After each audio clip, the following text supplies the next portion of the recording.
Buenos días a todos y todas. El día de hoy me complace mucho presentar este ciclo de webinarios que vienen desde la campaña Orgullo del Lingüístico. El día de hoy me gustaría situar un poco la mesa que vamos a tener, que es específicamente con el tema educación indígena y formación docente. Le doy la bienvenida a nuestro conferencista magistral, el maestro Óscar Chávez González, como también darle la bienvenida a nuestro intérprete de lengua de señas mexicanas. Para comenzar, me gustaría presentar al maestro Óscar Chávez González. Él es maestro bilingüe quechua, con maestría en lingüística andina y educación. Cuenta con más de 26 años de experiencia en educación intercultural bilingüe. Ya ha ejercido esta experiencia a través de ser profesor en centros de formación docente, específicamente en institutos pedagógicos y universidades, así como especialista en el Ministerio de Educación. Actualmente se desempeña como coordinador del área de lenguas de la Dirección Nacional de Educación Intercultural Bilingüe, de ahí del Ministerio de Educación. Pues sin más, maestro Óscar Chávez, le comento un poco, tendrá una sesión de 20 minutos para que usted nos pueda exponer la conferencia que nos comparte el día de hoy. Y sin nada más que decirle que estamos muy agradecidos y agradecidas de que esté hoy con nosotras y nosotros. Entonces, después de sus 20 minutos, estaríamos generando una ronda de preguntas para poder abrir el debate de nuestra primera conferencia y así poder arrancar esta mesa del día de hoy. Así que, sin más, le otorgo la palabra, maestro Óscar. Muchas gracias. Gracias, Chandel. Muchísimas gracias a cada uno de ustedes, hermanos y hermanas de México. Imainayan Kachkankichi, ¿cómo están?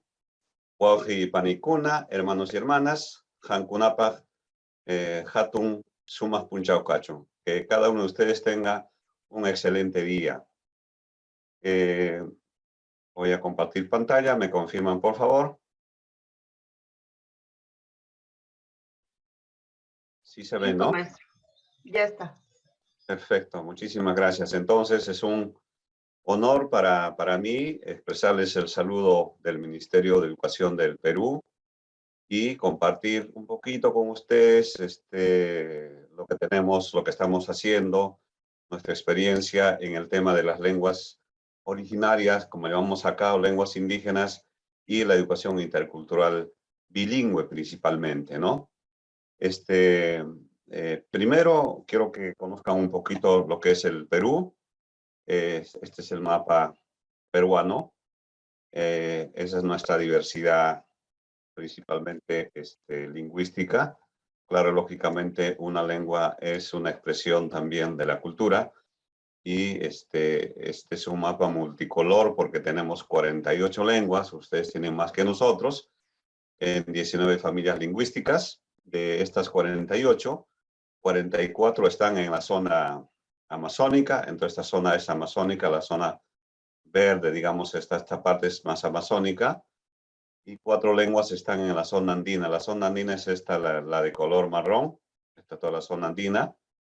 No solamente tenemos 4 lenguas ahí, la mayoría de la diversidad lingüística está en la zona amazónica. De ellas, las lenguas que más hablan, que están entre 75.000, 56.000 y más de 30.000, están en la zona de acá del norte, están los Awajún, están acá los Ashaninka en el centro, y más acá están los Chipibo. En cambio, en la zona en la zona andina, ¿no? Hay mayor cantidad de hablantes. Son menos lenguas, pero más hablantes. Ahí tenemos, por ejemplo, de los 4 millones de hablantes de lenguas originarias mayores de 5 años, ¿no? Ahí tenemos casi 4 millones de quechua hablantes. O sea, son quechuas como yo, que estamos en toda la zona andina y también estamos en las principales ciudades del país, como Lima, por ejemplo. En este caso yo me encuentro en Lima, ya vivo un poco más de 20 años en Lima. Luego, casi medio millón son aymaras. Los aymaras están en esta parte sur del Perú, este colorcito junto al lago Titicaca, ¿no? Y la población amazónica es menor, ¿no? Son un poco más de 210.000. Sin embargo, cuando se le preguntó en el censo del 2017 cómo se identificaba en función a sus ancestros, un 25% de la población del Perú, o sea, casi 7 millones, contestó que se identificaba o autoidentificaba con una identidad originaria, ¿no? Entonces es importante ese dato también. Bueno, efectivamente, un poco preocupados también porque hasta ahora, desde la llegada de los conquistadores, son 37 las lenguas que se han perdido, ¿no? Y hoy contamos con 48 lenguas que están vigentes, sin embargo, también 21 de ellas están ya en peligro de desaparecer. De las 21, 4 están realmente en peligro, 10 seriamente en peligro y 7 en situación crítica, como vamos a ver luego, y 27 lenguas vitales donde todavía están hablando todas las generaciones, desde niños hasta mayores, ¿no? Efectivamente, de las 48 lenguas, solamente, perdón, en 43 hay estudiantes, ¿no? Por ahí que las instituciones educativas EIB están en las 43 lenguas, de ellas las 27 vitales, como hemos dicho, en los 4 que están en peligro, 10 seriamente en peligro, 2 en situación crítica. En 5 lenguas no tenemos estudiantes, o sea, no hay estudiantes, porque ya no hay niños jóvenes ni adultos, solo quedan ancianos que hablan la lengua y ya no podemos hacer mucho, ahí están las lenguas ahí, es un poco preocupante, ¿no? Otro dato importante es las tendencias que se están dando en el país en función a los grupos etarios, ¿no? En comparación con el castellano. Acá tengo 2 ejemplos de las zonas de la región, digamos, más habladas, de la región andina, en este caso es la lengua quechua, que es la lengua más hablada, la lengua originaria más hablada, y de 2 regiones también de mayor población de quechohablantes. ¿Qué está pasando, no? En el caso de Ayacucho, entre el grupo de 20 a 24 años, la lengua quechua es predominante. Por supuesto, también en adelante, ¿no? Para mayores, de hecho, se consolida la lengua quechua. Sin embargo, a partir de 15 a 19 años, ya hay una tendencia de debilitamiento en relación al fortalecimiento del castellano, ¿no? Como ustedes ven, por ejemplo, acá todavía entre 15 y 19 somos casi empatados entre castellano y quechua, pero ya de 10 a 14, ya el castellano nos lleva a la delantera, entre 5 y 9, con mayor razón, y de 0 a 4 años igualmente. Igual cuando miramos la región Cusco, donde está Machu Picchu, como ustedes tienen ahí sus restos arqueológicos, donde justamente era la capital inca. Ahí todavía, por lo menos de 20 a 24 años, hay un cierto empate, pero después, ¿no? Ya el quechua se debilita y se fortalece el castellano. Esa es la tendencia que está dando, que es preocupante realmente, ¿no?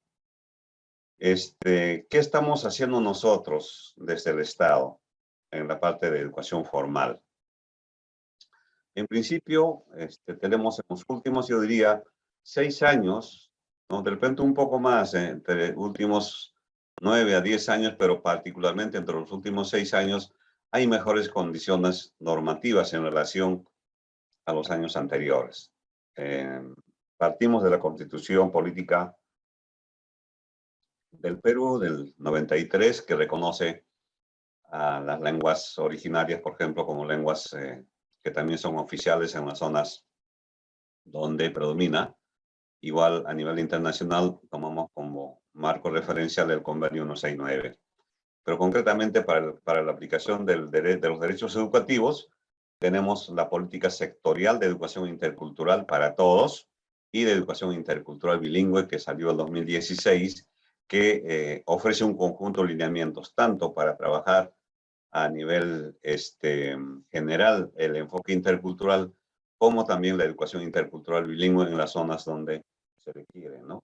a partir de este documento que es importante en su peso jerárquico porque es un decreto supremo, después de Velasco del 72, del presidente Velasco, general Velasco del 72, no tenemos otro documento sino este de acá en el peso jerárquico, ¿no?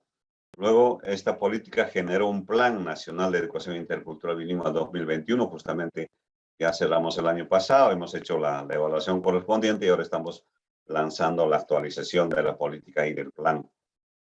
También como consecuencia de esta política sectorial, también sale un modelo de servicio educativo de educación intercultural bilingüe que reconoce tres formas de atención. La de EIB, ya saben ustedes que EIB es educación intercultural bilingüe, de fortalecimiento, de revitalización y de ámbitos urbanos. Igualmente, el 2011 también salió un mapa etnolingüístico que ha sido actualizado el año pasado, el 2021, ¿no?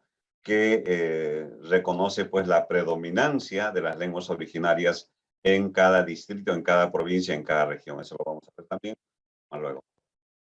Entonces, el modelo de servicio educativo intercultural bilingüe, que es un documento muy importante para nosotros porque ha marcado, digamos, un punto importante para generar distintas normativas y la implementación de la educación intercultural bilingüe en el país, ¿no? Este modelo actúa en función de 5 escenarios lingüísticos. Los escenarios 1 y 2, donde la predominancia de la lengua originaria, de la lengua indígena, es importante en el aula y en la comunidad, ¿no? O en todo caso también entienden bien el castellano, pero hay una predominancia de la lengua originaria, son los escenarios 1 y 2, que aborda la forma de EIB de fortalecimiento cultural y lingüístico. Si bien hay predominancia de la lengua originaria, pero necesitamos seguir fortaleciendo tanto la cultura como la lengua. En cambio, los escenarios 3 y 4, donde la lengua se ha debilitado, la lengua originaria se ha debilitado y hay predominancia del castellano, incluso en el escenario 4, ya los niños no hablan la lengua originaria, solamente hablan los padres abuelos, ¿no? En estos escenarios, a estos dos escenarios, interviene la EIB de revitalización cultural, es decir, necesitamos revitalizar las lenguas y las culturas. Y la EIB en ámbitos urbanos, nosotros antes de este modelo trabajábamos solamente en los escenarios 1 y 2, que era el fortalecimiento cultural y lingüístico. Eso ha sido nuestro espacio histórico de la EIB. Sin embargo, ya desde el modelo, las formas de atención de revitalización y urbana, ahora estamos ingresando, ¿no? También en las zonas urbanas, en las ciudades, para los migrantes principalmente. En este caso, hay estudiantes migrantes con distintos niveles de bilingüismo y necesitan también ser tomados en cuenta para los procesos educativos. Justamente esto nos ha permitido avanzar en algunos temas de ordenamiento estadístico y vamos a hablar de dos registros. Uno es el Registro Nacional de Instituciones Educativas, EIB, que a nivel nacional hemos identificado a través de un censo con ciertos criterios que en el país hay 26.862, casi 27.000 instituciones educativas de inicial, primaria y secundaria, donde hay población originaria y tienen que tener el tratamiento correspondiente. De ellos, en la primera forma de fortalecimiento hay 13.550, ¿no? De ellos en inicial, primaria y secundaria. También está cerca, casi 12.000, la de revitalización, ¿no? Igual en los 3 niveles de educación básica regular y para ámbitos urbanos 2.309. Lo que hemos visto es que en los últimos años las escuelas de revitalización están creciendo, se están incrementando, ¿no? En cambio, las de fortalecimiento están decreciendo, están disminuyendo justamente por los problemas que les he comentado más antes de una masificación del bilingüismo en los últimos años, ¿no? Y luego tenemos con el tema docente, también tenemos otro registro que es el Registro Nacional de Docentes Bilingües de Lenguas Originarias. Tenemos 118.308 registrados en el padrón, en el Registro Nacional, que es también normalizado, normativo, mejor dicho, ¿no? en 43 lenguas. No tenemos en 5 lenguas, ¿no? Como ya les había comentado, porque no hay ni estudiantes ni menos docentes en ese sentido. De ellos, pues, el registro contempla el dominio oral y el dominio escrito. En el dominio oral, básicamente, están en el nivel avanzado, o sea, tienen muy buena performance en la lengua, más de 54.000, en el intermedio 48.000 y en el básico un poco más de 15.000. En cambio, en un nivel escrito, las cifras son un poquito menos. Tenemos en el nivel avanzado 21.000 frente a más de 44.000 en el intermedio, 26.000 en el básico y todavía hay 3.800, casi 4.000 en inicio. Por ahí que nosotros estamos focalizando también en el tema del trabajo escrito. ¿Qué más tenemos? Hay un mapa etnolingüístico que también se aprobó a través de un decreto supremo. Ahí básicamente comentarles que 26 lenguas originarias o lenguas indígenas tienen predominancia al menos en un distrito, o sea, 95.7% de las lenguas originarias, que hacen 4.285.000, son consideradas como lenguas oficiales en un distrito. Para nosotros el distrito es el espacio más cercano de los hablantes. Luego viene la provincia, que es mayor, y un conjunto de provincias hacen la región o departamento, y el conjunto de departamentos hacen el país, ¿no? Entonces acá tenemos a nivel con predominancia absoluta a nivel departamental, provincial, distrital, son 5 lenguas, acá están las lenguas. Solamente predominancia provincial digital son 10 lenguas y predominancia digital son 11 lenguas, total 26 lenguas, que el mapa es un paquete informativo que sirve para que las autoridades del ámbito distrital, provincial, regional tomen en cuenta para plantear políticas de valoración, reconocimiento y uso de las lenguas originarias. Igualmente hemos avanzado en el tema de la normalización, en este caso de la normalización escrita. Las 48 lenguas tienen sus alfabetos aprobados con una resolución ministerial. Luego tenemos 32 lenguas, entre los materiales educativos están avanzando en 32 lenguas, 16 manuales de escritura, 6 manuales que recogen la actualización de los normas de escritura, 8 vocabularios pedagógicos, 5 lenguas con gramáticas pedagógicas, 5 esfuerzos gramaticales. Todavía nos falta bastante, pero estamos en este avance importante. Lo bueno es que todas las 48 lenguas ya tienen su alfabeto y ya podemos utilizar este alfabeto para efectos de producción de materiales. Y efectivamente, en el tema de materiales educativos y propuesta pedagógica, tenemos en el nivel inicial materiales educativos que se han dotado en el 2021 y que también se van a dotar en el 2022 en 32 lenguas. Acá están las lenguas. Tenemos cuadernos de trabajo para 4 años y cuadernos de trabajo para 5 años. Esto es en inicial. En primaria lo mismo, tenemos también 32 lenguas. Allá es por áreas y grados, ¿no? En primaria nosotros tenemos de primero hasta sexto grado de primaria. Tenemos para comunicación, para personal social, ciencia, tecnología, ambiente, matemáticas, que son las áreas principales, y también tenemos para castellano como segunda lengua de primero, sexto grado de primaria. Igualmente, en este caso, para material complementario, como son las bibliotecas, y también para material virtual tenemos igualmente en muchas lenguas y tenemos entre otros títulos, cancioneros, cartillas, relatos, ¿no? Textos de literatura, textos de relatos, láminas de alfabeto, diccionario visual, relatos, tarjetas, en fin, eso es material complementario, ¿no? Igual en las lenguas mencionadas. Finalmente, en el caso de materiales, tenemos también material de autoaprendizaje, fichas, tanto físicas como también virtuales. Tenemos para la mayoría de las lenguas amazónicas, tenemos fichas Mamaru, son 29 en 29 lenguas, y fichas chachas para la zona andina, ¿no? En 7 lenguas.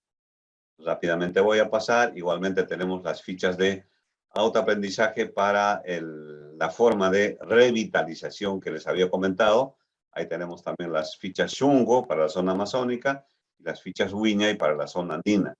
Igualmente, estamos previendo fichas de autoaprendizaje para la EIB urbana, ¿no? Tenemos estas fichas para, todavía por ahora, para educación primaria. Estamos en proceso de elaboración también para secundaria. Secundaria, estamos entrando recientemente, no tenemos más de 2 años de trabajo en secundaria. Siempre, clásicamente, hemos trabajado más en primaria, luego hemos entrado a inicial y ahora estamos entrando a secundaria. Ahí ustedes pueden dejar este conjunto de enlaces para que cualquier interesado pueda ingresar a este conjunto de materiales, puede revisar, ¿no?, lo que acabo de contar. En el tema de formación docente, que es uno de los temas que interesa también a ustedes, tenemos una brecha de 25.796 docentes. Ustedes dirán, sí, acabas de decirnos que tienen más de 118.000 profesores en el registro. ¿Y cómo les va a faltar docentes? Efectivamente nos falta docentes. ¿Por qué? Porque los docentes registrados, un buen porcentaje trabajan en escuelas urbanas y en escuelas no necesariamente EIB, por ahí que se registran pero no están. Tampoco quisieran irse a trabajar a las zonas donde necesitamos.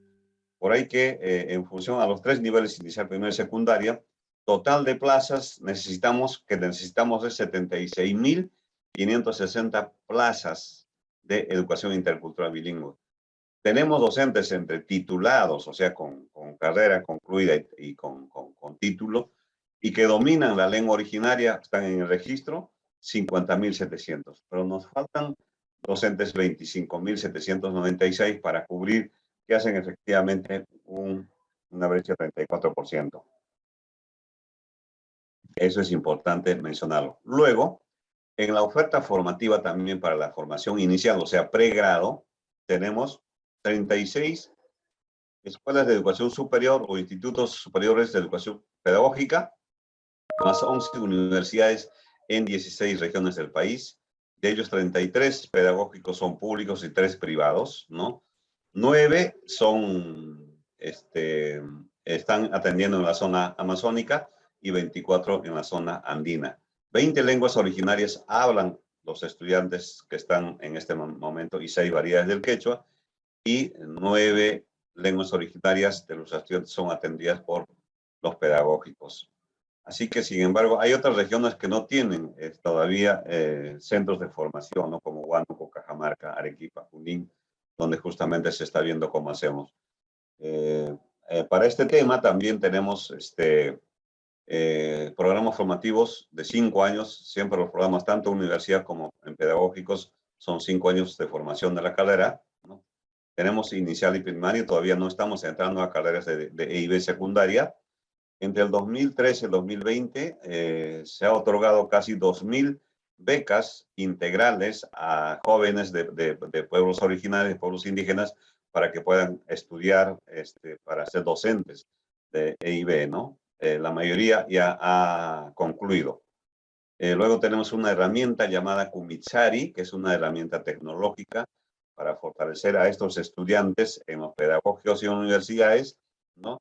Ahí tenemos un total de 12 lenguas originarias para reforzamiento oral y escrito.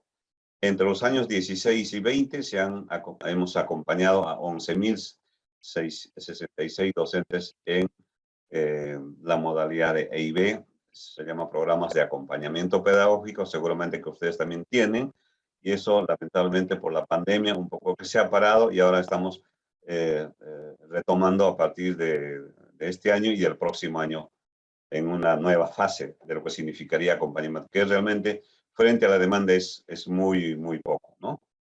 Tenemos 32 cursos virtuales de escritura básica y avanzada en las lenguas originarias, en 11 lenguas, ¿no?, para fortalecer a estos docentes a quienes les falta, digamos, la competencia de la escritura y reflexión gramatical.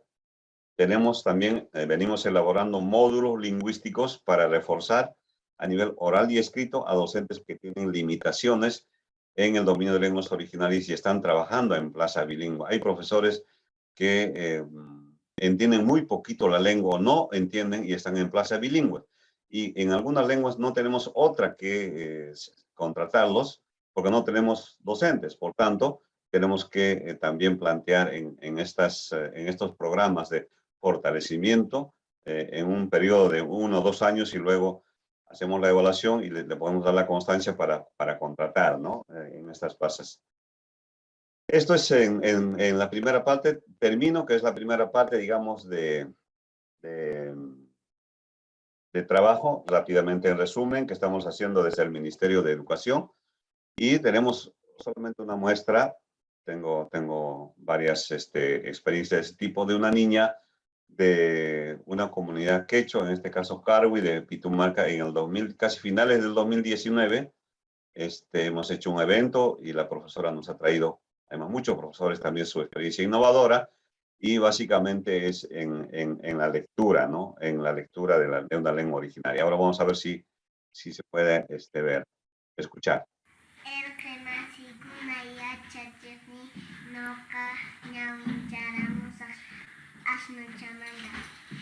Dice que yo les voy a leer sobre el burrito. El burrito. Al burrito le cuidamos como si fuera nuestro pariente. Este burrito ayuda a la gente a cargar bultos pesados, también a llevar el abono para las chacras, carga papa, carga paja. Por eso le cuidamos como si fuera nuestro familiar. Algunas familias le crían mejor como agradecimiento a lo que hace el burrito para nosotros. Entonces, esta niña es de primer grado, tiene 6 años, ¿no? Y cuando la profesora o los profesores están bien preparados, no se hacen ningún problema. Ellos pueden leer perfectamente, tanto en la lengua originaria, que es quechua, como también en castellano. Simplemente una muestra. ¿Ya? Muy bien. La última parte es básicamente para comentarles qué está pasando a nivel no formal, digamos, ¿no? En el país.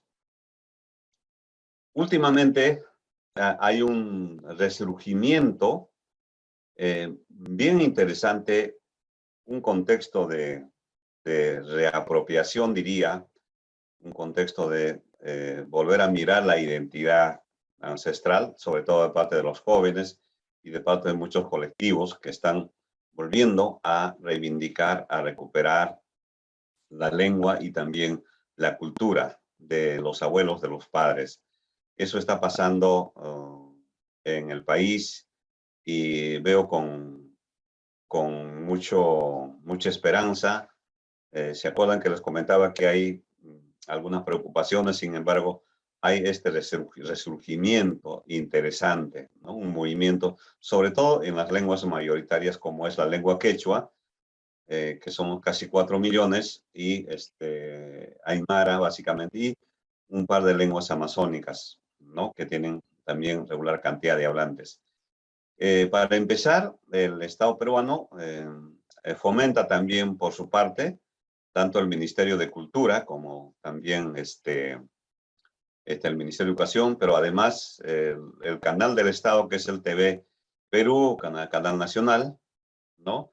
Emite 2 programas ya desde hace varios años atrás, uno en quechua y uno en aymara, ¿no? Ñujanchi, que significa nosotros en quechua, Hiwasanaka, que también significa nosotros en aymara, emite diariamente noticieros de media hora cada uno, en algunos casos incluso tiene más espacios en noticieros castellano hablantes, ahí incorporan noticias provenientes, ¿no? Del país, dichas en esta doble. Eso posibilidad importante, pero ha generado una valoración importante. Igualmente hay programas en este mismo de juegos en quechua, ¿no?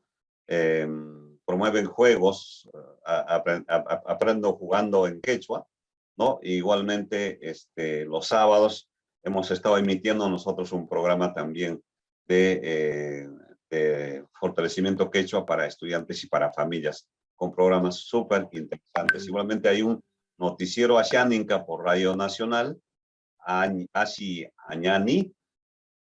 Además, a nivel regional y local hay noticieros impresionantes. Hay no solamente por radio, sino por televisión y también a nivel individual, ¿no? Hay instituciones también que sacan su propio noticiero, ¿no? Y ahí estamos dejando algunos enlaces para que puedan también poder ingresar, ¿no? Igualmente, desde el Ministerio de Educación tenemos un espacio que se llama la Escuela del Aire. Eso es en las provincias, en las regiones, con radios locales y regionales también de alcance local, de alcance regional. Allí también se promueve el uso de las lenguas originarias, de las lenguas indígenas, pero también reflexión educativa sobre lo que significa la educación intercultural bilingüe. Esto, según tenemos conocimiento, se da en 70 sedes a nivel nacional, 89 radios, ¿no? 8 horas a la semana. Al margen tenemos en las redes sociales influencers en las lenguas originarias, en diversas plataformas, en Facebook, en YouTube, en Twitter. Por ejemplo, Solisches es una hermana quechua, ¿no? Que tiene hasta 500,000 seguidores. Es impresionante cómo hace conocer en su lengua, a veces utiliza el castellano, pero la cultura de su comunidad, de su pueblo. Bien interesante. Igual estamos dejando ahí el, los enlaces correspondientes. Continuando con ello, igual hay un proceso también de reivindicación de la música, no solamente los géneros clásicos que se cantaban en quechua, en aymara, sino también ahora estamos incorporándonos, haciendo música también de otros géneros, ¿no? Por ejemplo, tenemos ahí raperos, hip hop, tenemos rock, baladas, valses, tropical también en las lenguas originarias. El Liberato Cani es un joven rapero bilingüe, quechua principalmente. Ahí está rap en quechua Cusco. Está Renata Flores, que canta las canciones de rock y también rap. Se ha traducido e interpreta en quechua la canción de Michael Jackson, en fin, de autores importantes. Igualmente tenemos rock. USP es un grupo muy famoso, muy conocidísimo, igualmente que reivindica la lengua en estos nuevos géneros de emergencia, digamos, ¿no? Para ir cerrando, tenemos igualmente incontables organizaciones, instituciones, entre universidades, municipios, colectivos, personas independientes, ¿no? Por ejemplo, un congresista quechua de Cusco ha creado un espacio, un grupo de jóvenes para enseñar gratuitamente quechua a través de las redes, tiene cantidad de seguidores. Igualmente se han constituido colectivos a nivel nacional, colectivos regionales y colectivos nacionales, ¿no? Donde promueven debates, promueven enseñanza y aprendizaje de las lenguas originarias, particularmente del quechua y el aymara, ¿no? Y tenemos cantidad, es incontable lo que tenemos en las redes, ¿no? Igualmente son organizaciones de paso que también asumen la defensa de los derechos de los pueblos originarios.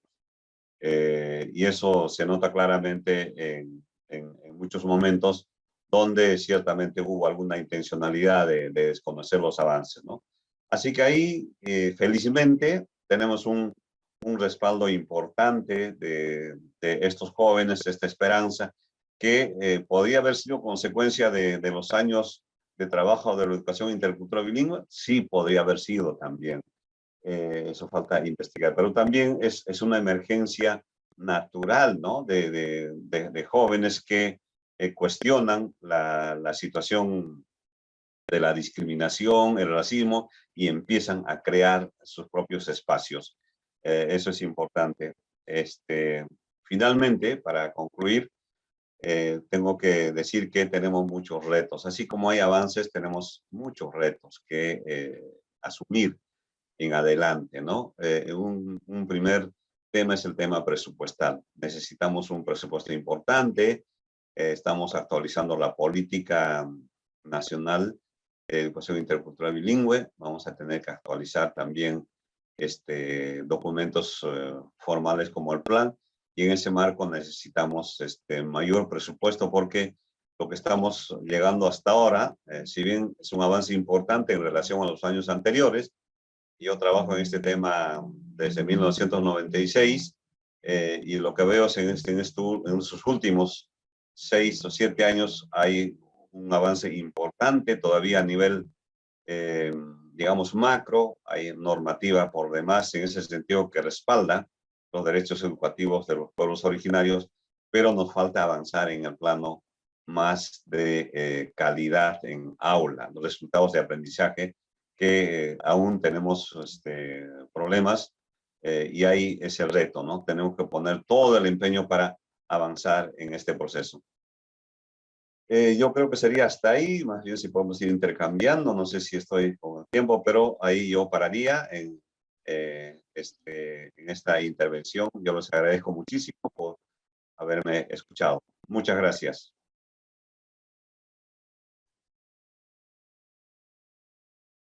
Muchas gracias, maestro Oscar. Pues agradeciéndole mucho la enseñanza que nos deja el día de hoy respecto a este tema de la preservación de las lenguas indígenas, principalmente en Perú, ¿no? Que es una gran enseñanza para poder observar de qué manera estamos realizando o se está realizando en la región iberoamericana distintas formas de pensar y vivir la educación a través de las lenguas indígenas como un componente cultural importante para poder seguir avanzando en esta cuestión de la preservación de las culturas.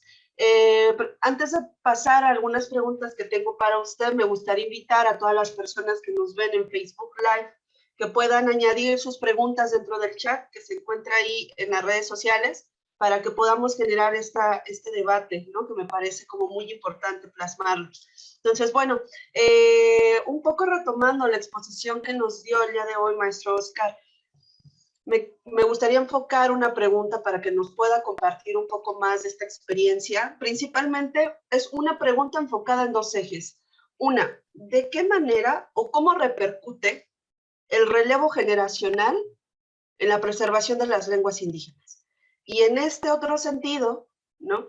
¿Cuáles han sido los retos, que ya nos hablaba un poco, concluyendo su participación, los retos en la elaboración de materiales educativos, pero que se pueda observar, o sea, cuál ha sido el reto máximo para poder comprender la inclusión en las lenguas indígenas en la formación educativa, desde estas dos perspectivas que nos da, la educación formal y la educación no formal?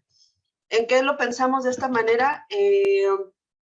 Si se han realizado o se han visto retos en la enseñanza de las lenguas indígenas, por ejemplo, con personas con discapacidad u otras diversidades. ¿Cuál ha sido el reto específico y cómo impacta el relevo generacional en esta cuestión de las lenguas indígenas? Adelante, maestro, le escuchamos. Gracias, Chandel. En el caso del primer tema, efectivamente, no tengo la cifra, pero es muy probable que un buen contingente de docentes, o sea, la mayoría de los profesores están por encima de los 40 años, ¿no? Eso de alguna manera también preocupa. Sin embargo, como quiera que, como ustedes habrán podido ver, en algunas lenguas y en algunas zonas tenemos docentes jóvenes en demasía. Claro, que no tienen la carrera de formación en educación intercultural bilingüe, pero conocen la lengua, hablan la lengua y están en el registro nacional. A ellos con una formación en el servicio, con una capacitación, podemos también prepararlos, ¿no? Cosa que pueden reemplazar a este grupo de maestros que de alguna manera nos dejan y podamos garantizar la continuidad de los procesos. Por otro lado, ver que efectivamente estos maestros mayores que se van tienen un mejor dominio de la lengua originaria que de repente los jóvenes que ingresan a las carreras, ¿no?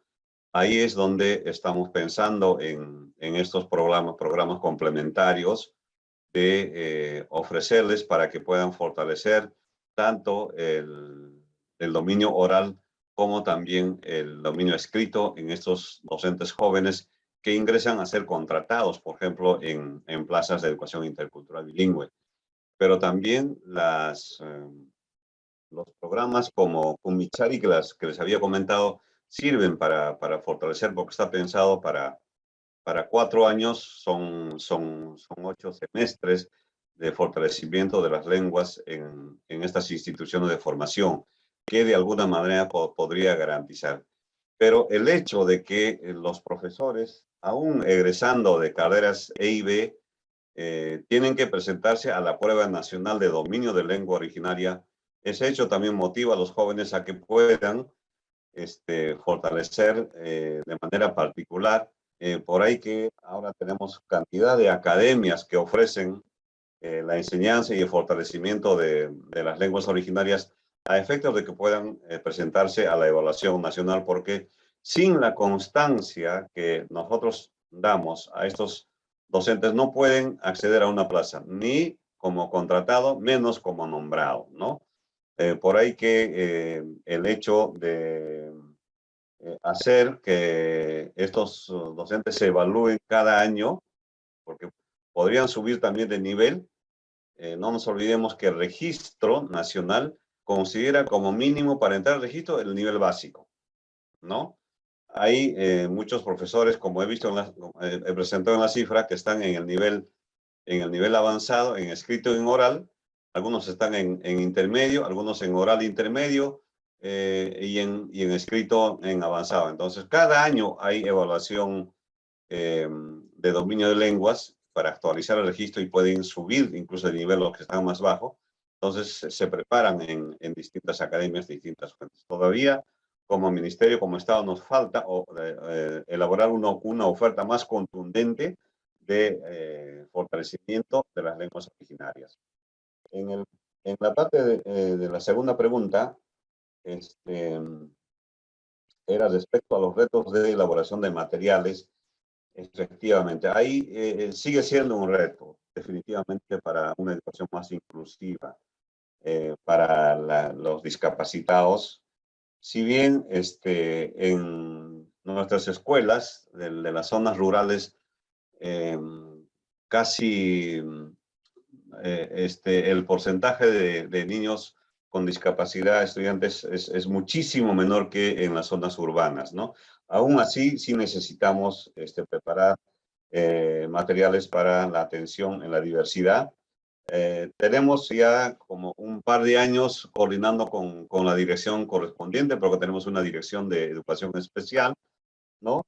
Para preparar no solamente materiales, sino también la capacitación a los propios profesores nuestros, o sea, bilingües interculturales, porque no tienen el enfoque inclusivo en la formación inicial o en la formación de pregrado. Por tanto, sí necesitan tener algunos elementos básicos y mínimos para atender justamente la diversidad que es parte de la educación inclusiva.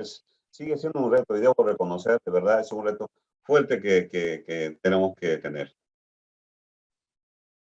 Bueno, pues muchísimas gracias, maestro Oscar, por compartirnos su experiencia. Daríamos paso al segundo momento que nos compete de esta mesa, ¿no? La mesa, como les he comentado, es una mesa que habla sobre el tema de educación indígena y formación docente. El día de hoy tenemos a 3 invitados que nos van a compartir las experiencias sobre este tema de la educación indígena y la formación docente, desde las experiencias y las buenas prácticas para la enseñanza de las lenguas indígenas en la educación formal y no formal, y las necesidades de formación y profesionalización de docentes para la educación indígena. Me da gusto presentarles el día de hoy al doctor Nicanor Rebolledo Recendis, a al doctor Edgar Yesid Sierra Soler y al doctor Álvaro Gegewich, ¿no? Díaz Infante. Vamos a tener la presentación de las 3 personas, van a tener una presentación de 10 minutos y cada persona va a tener una ronda de preguntas aproximadamente al último de todas las sesiones. Van a ser 10 minutos entre sus presentaciones. Entonces, le doy la palabra al doctor Nicanor Recendis. Me voy a permitir leer su semblanza. Él es doctor en Antropología Social, profesor investigador en la Universidad Pedagógica Nacional, investigador del Sistema Nacional de Investigación Nivel 2, es profesor en la licenciatura de Educación Indígena y en la maestría en Desarrollo Educativo y tiene un doctorado en Educación y Diversidad. Ha realizado investigaciones dentro de la comunidad de Mazatecos y Otomís, Palicur del Amazonas brasileño. Ha estado en estancias en 2005 en Queen's University of Kingston, Canadá, y en 2011-2012 como profesor visitante pesquisador senior en el Departamento de Antropología de la Universidad Federal de Santa Catarina, Brasil. Sin más, doctor Nicanor, le cedo la palabra. Adelante.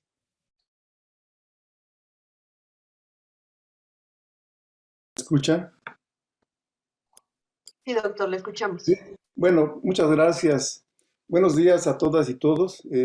Agradezco primero que nada a los directivos de la Organización de Estados Iberoamericanos y a los organizadores de este evento la invitación a participar en este gran evento que organizan con motivo del decenio de las lenguas indígenas y que con ese propósito ha lanzado la campaña Iberoamérica, un orgullo lingüístico. Quisiera referirme rápidamente a la formación profesional de profesores indígenas en la Universidad Pedagógica Nacional, a sus 40 años de trabajo ininterrumpidos con la licenciatura en Educación Indígena y 30 años con las licenciaturas en Educación Preescolar y Primaria para el medio indígena. Hoy estos programas son referentes no solo para México, sino también para América Latina. Programas que no se pueden entender sin el contexto que da origen a la propia Dirección General de Educación Indígena en 1978 y desde luego del paradigma del indigenismo de participación. El objetivo de la licenciatura en Educación Indígena establecida en la UPN en 1982 era formar a los profesores en la educación bilingüe bicultural, que formaban parte de la planta docente del sistema de educación indígena y que hoy desde luego tiene otro objetivo, otra filosofía y está abierta a bachilleres sin experiencia docente. En su primera generación ingresó un reducido grupo de 17 profesores provenientes de distintas entidades y regiones del país, 14 de las lenguas indígenas más importantes y numerosas, pero que progresivamente fue creciendo a 40 estudiantes por generación en promedio. En su mayoría, este grupo estaba formado por directores de escuela y supervisores escolares, y después en generaciones posteriores por profesores con 4 años de servicio y con un mismo perfil bilingüe. Es importante señalar que la primera generación solamente había una mujer y el rango de edad variaba entre 35 a 50 años. Y que ahora se ha invertido, ahora son mayoría mujeres. Un elemento paradigmático que movilizó intelectualmente a las primeras generaciones es conocido como indigenismo de participación, que cuestiona el carácter colonial y etnocida de la educación nacional, que critica la educación para indígenas y se enfoca en la construcción de una educación de indígenas y para indígenas, es decir, pasar de objetos de la educación indígena a sujetos educadores bilingües indígenas. La UPN ha creado condiciones y crecido institucionalmente a fin de ofrecer atención regular, específica, intercultural, bilingüe y continua, pese a todo. El convenio que había firmado, por ejemplo, la UPN con la DGI en los hechos quedó sin efecto. Es decir, un convenio que fue firmado en su origen cuando se estableció la licenciatura, pero después del decreto de 1992 del Acuerdo Nacional para la Modernización de la Educación Básica, este vínculo se rompió. En 1993, la convocatoria de ingreso fue asignada sin la Dirección General de Educación Indígena.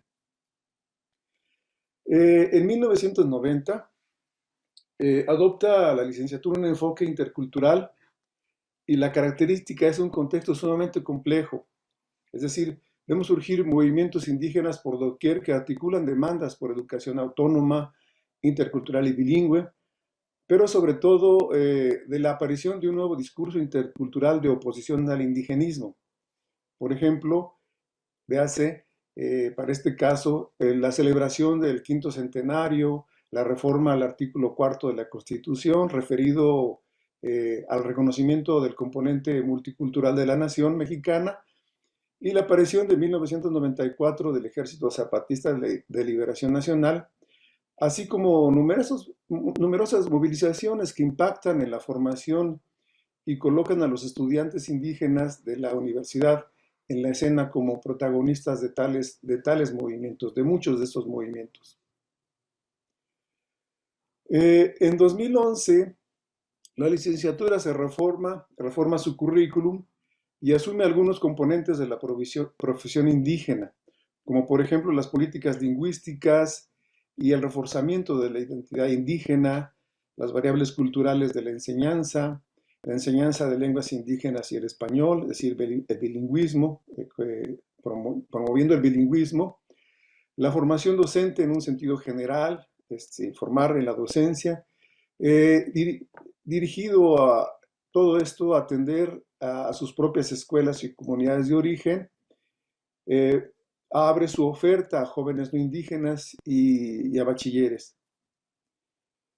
Esta perspectiva induce a plantear una oferta diferenciada, bilingüe e intercultural, tanto en lo curricular, lo cultural y organizativo, y brinda la posibilidad de romper progresivamente con la visión disciplinaria del currículum. En general, ofrece varios resultados en la formación de sus egresados. De sus aproximadamente 1.950 egresados desde 1940 hasta hoy, con conocimientos especializados en la educación indígena y la pedagogía intercultural y bilingüe, la formación de una nueva identidad indígena, es decir, de reconocimiento del pluralismo cultural del país y de las regiones, el reconocimiento del valor pedagógico de las lenguas indígenas y la importancia de revitalizarlas, una especialización que despliega a través de un movimiento pedagógico que impacta o que ha impactado al subsistema de educación indígena y que nutrió y nutre a otros programas, como la propia licenciatura en educación indígena, preescolar y primaria para medio indígena de la propia universidad, que abre en 1990, también a las universidades interculturales, a las universidades interculturales bilingües, los bachilleratos integrales comunitarios. Todos esos programas se han visto estimulados intelectualmente por nuestros egresados. Por otra parte, en 1990, como hemos dicho, la UPN abre un programa de nivelación y actualización docente indígena, con las licenciaturas de preescolar y licenciatura en primaria para medio indígena, abierto a 22 unidades estatales y luego extendido a 37 sedes, para funcionar después en 76 subsedes regionales, que ya para 1993, o sea, un año después, 3 años después, atendía a más de 10,000 docentes indígenas bilingües de casi todo el país. Un programa que desde su origen funciona de manera semiescolarizada, con sesiones sabatinas intensivas y a través del trabajo de recuperación de la experiencia escolar y docente, como forma de reflexión y análisis de la práctica docente. Se reportan en 2018 27 generaciones de egresados y 38,000 docentes formados en este programa. La formación docente de este programa está centrado en la reflexión sobre la práctica docente y la reorientación de la práctica por medio de la elaboración de propuestas pedagógicas. Visto en perspectiva, este modelo representa un tesoro para la pedagogía, desde nuestra perspectiva, y para las ciencias de la educación.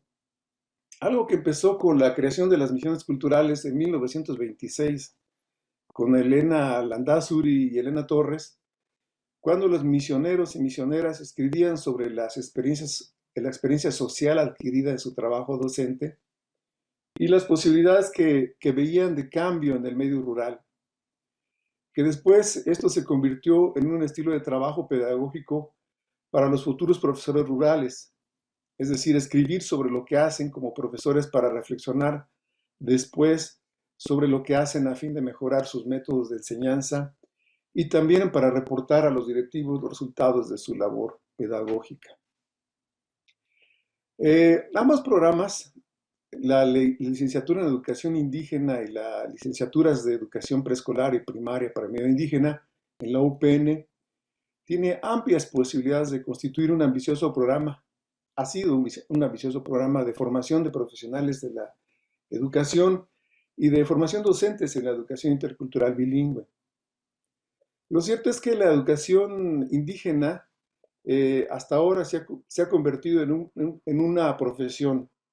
Al menos así lo concebimos hoy en la licenciatura en educación indígena, porque es un oficio especializado, construido socialmente, tiene un contexto específico, métodos de enseñanza propios, un aparato administrativo y una planta docente, experiencia institucional, identidad profesional, identidad cultural y lingüística de sus actores. Se ha instituido a partir de conocimientos y prácticas y sistemáticas institucionales y comunitarias. Finalmente, después de 40 años, la licenciatura en educación primaria y 30 años de la LEPEVMI, uno de sus principales resultados de valor como programas es la apropiación de un discurso que enfatiza la producción de conocimientos indígenas, promueve el diálogo intercultural, fomenta el uso de las lenguas indígenas y busca estrategias para su revitalización. La orientación pedagógica privilegia los conocimientos indígenas y trabaja con las formas propias de enseñanza y aprendizaje, algo que sintetiza o que podemos sintetizar en lo que podríamos llamar ahora pedagogías indígenas. Bueno, hay muchísimas cosas de qué hablar. Espero que con algunas preguntas que me puedan formular poder ampliar lo que les he comentado. Muchísimas gracias. Gracias a ti, Nicanor, por compartirnos la experiencia de la Universidad Pedagógica Nacional en este tema de las educaciones indígenas.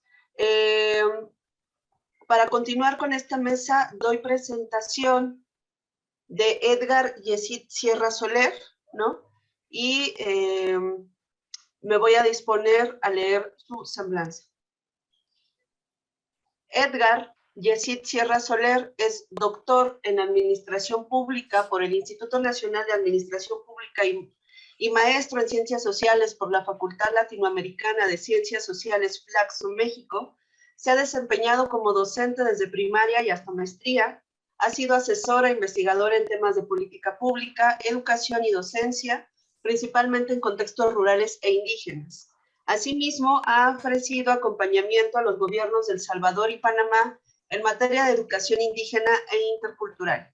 Actualmente se desempeña como director para la formación y el desarrollo profesional de docentes de educación indígena en la Dirección General de Educación Indígena, Intercultural y Bilingüe de la Subsecretaría de Educación Básica del Gobierno Federal. Antes de darte la palabra, estimado Edgar, les invito a las personas que nos siguen en las redes sociales que puedan ir colocando sus preguntas para que al terminar la sesión de nuestros ponentes podamos abrir esta última mesa de debate. Sin más, querido Edgar, te doy la palabra. Adelante, muchas gracias. Recuerda que tienes 10 minutos y posteriormente terminaremos. Muchas gracias, comenzamos. Ok, Chandel, gracias por la invitación a la Organización de Estados Iberoamericanos de México. También gracias a la Secretaría de Educación Pública, de la Subsecretaría de Educación Básica por permitirme compartir la experiencia de la formación de maestros en educación indígena en México. Bueno, les voy a compartir una presentación.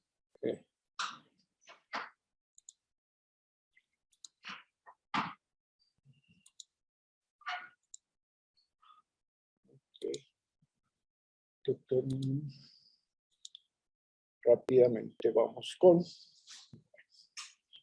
Entonces, les cuento, para que nos hagamos una idea.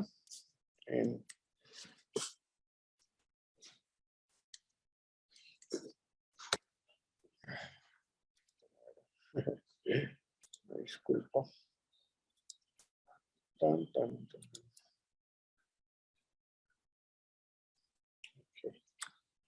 Ya.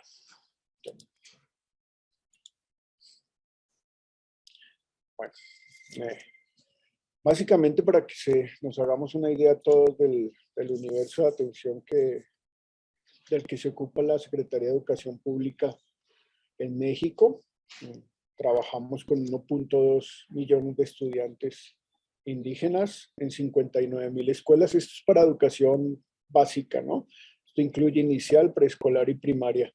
22,000 escuelas. También a la Dirección General de Educación Indígena, Intercultural y Bilingüe le corresponde trabajar con 270,000 estudiantes afrodescendientes y más o menos alrededor de 800,000 estudiantes migrantes. En México se hablan 68 lenguas indígenas que se expresan en 364 variantes. Lo que hacemos en la Dirección General pues es desarrollo curricular, materiales educativos, formación docente, investigación e innovación.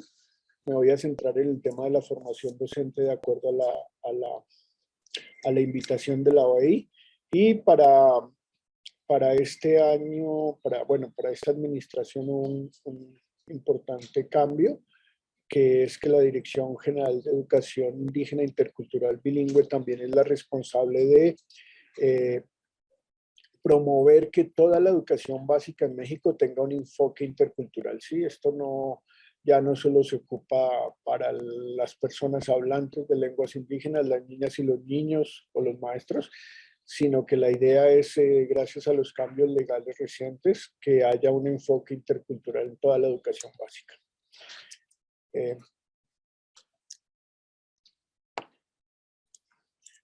Básicamente en formación docente siempre hemos tenido como una idea de generar no solamente procesos de formación institucional, sino que también hemos buscado que se generen procesos de reconocimiento, revalorización de los docentes, generar procesos de reflexión de la docencia, porque entendemos que la reflexión es un mecanismo muy importante para la mejora de la práctica en el aula. También hemos generado mecanismos de actualización docente, es decir, que los maestros tengan ofertas novedosas, innovadoras, y obviamente nos cobijamos por las estrategias nacionales, los documentos legales, el Plan Nacional de Desarrollo, el Programa Sectorial de Educación. Mantenemos vivas nuestras redes de vinculación interinstitucional y todo esto para mejorar la práctica docente en el aula, que obviamente creemos que mejoran los aprendizajes y tenemos algunos estudios que han comprobado estas mejoras, ¿no? La relación entre la mejora de la práctica docente y la mejora de los aprendizajes con base en estudios estadísticos longitudinales hemos logrado tener estas mediciones y estas pruebas. Tenemos unos diagnósticos, no los vamos a presentar tan finos como lo hizo el primer conferencista magistral, pero sí tenemos como la información de que tenemos maestros con estudios completos e incompletos de secundaria, bachillerato, normal, licenciatura, posgrado. Esto ha ido cambiando en los últimos años.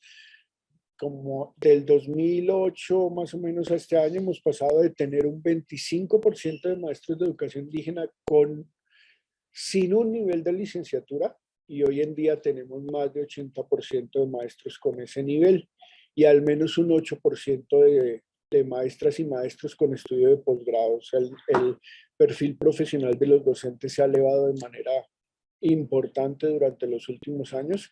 En su mayoría son personas bilingües con diversos niveles de competencia lingüística. El principal problema en este sentido que hemos encontrado es que algunos no se encuentran ubicados en escuelas en donde se habla su lengua. Obviamente esto genera una discrepancia, una diferencia. Y otro elemento que nos hemos topado es que no tienen un conocimiento de su lengua como objeto de estudio.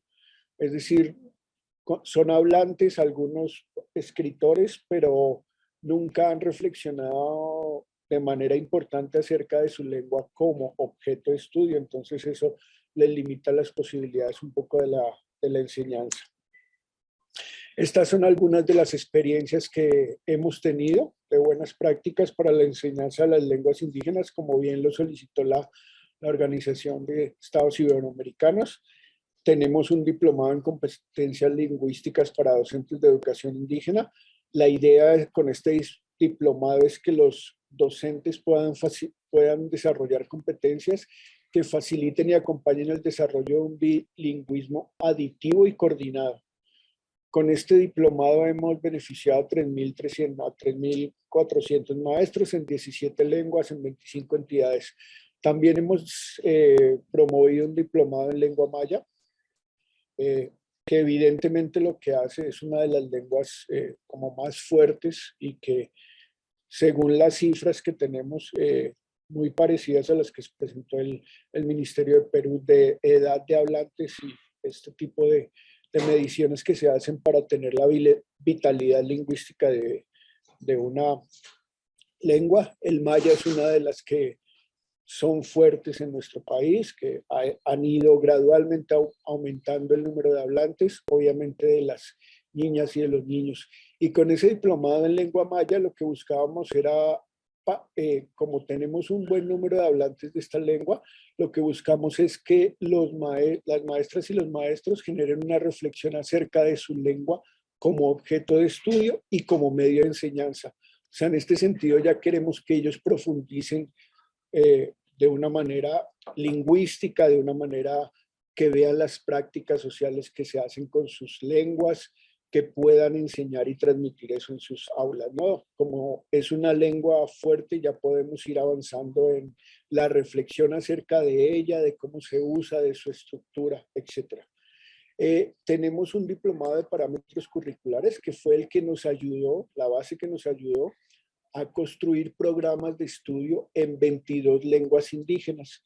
Esos programas de estudio pues, están basados en las prácticas socioculturales de los pueblos. Obviamente fueron construidos por hablantes y también esos programas de estudio están fundamentados en los documentos curriculares oficiales de México. Hubo un avance muy importante desde el Acuerdo 592 y en la última propuesta que se llama Aprendizajes Clave. En este momento estamos también avanzando en los planes de estudio de la nueva escuela. Entonces hay un avance importante de presencia de las lenguas indígenas en los planes de estudio oficiales de México, ¿sí? Con este diplomado tuvimos la fortuna de formar a 8.400 maestros para que pudieran de una u otra forma tener los elementos que les permitieran organizar programas de estudio en sus propias lenguas. Tenemos también una oferta que se enfoca en el tema de la interculturalidad para todo el sistema educativo nacional. Tenemos un diseño de proyectos con enfoque intercultural que obviamente va para todas las maestras y los maestros, no solo que atienden niñas y niños hablantes de educación indígena, de lenguas indígenas, sino tenemos este curso, pues va para todos las maestras y los maestros de educación básica de México, y lo que busca es promover la organización de proyectos educativos en los que se ponga en práctica un enfoque intercultural, ¿no?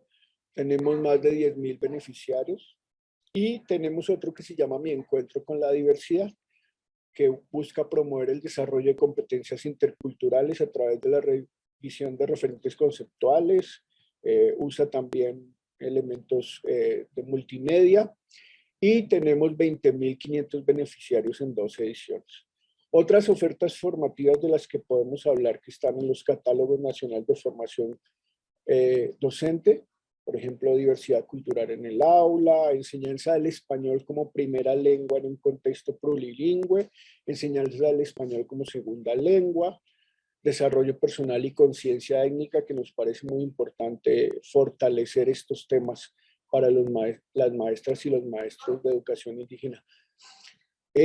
Lo puedo decir pues por la experiencia que afortunadamente tengo, es que del 2008 al 2020, 21, bueno, 22 que ya estamos, hay una transformación muy importante de las maestras y los maestros de educación indígena.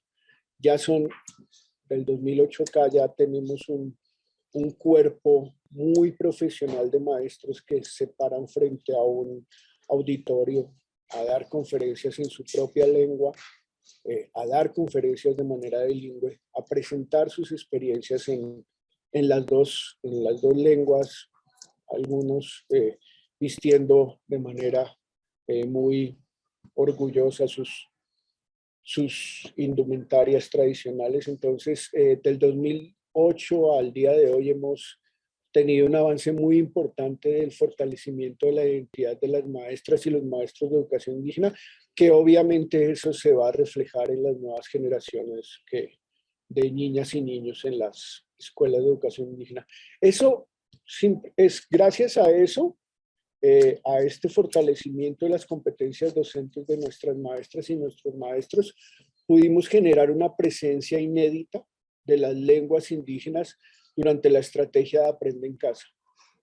Nunca en la historia de México había habido tanta presencia de las lenguas indígenas en televisión nacional.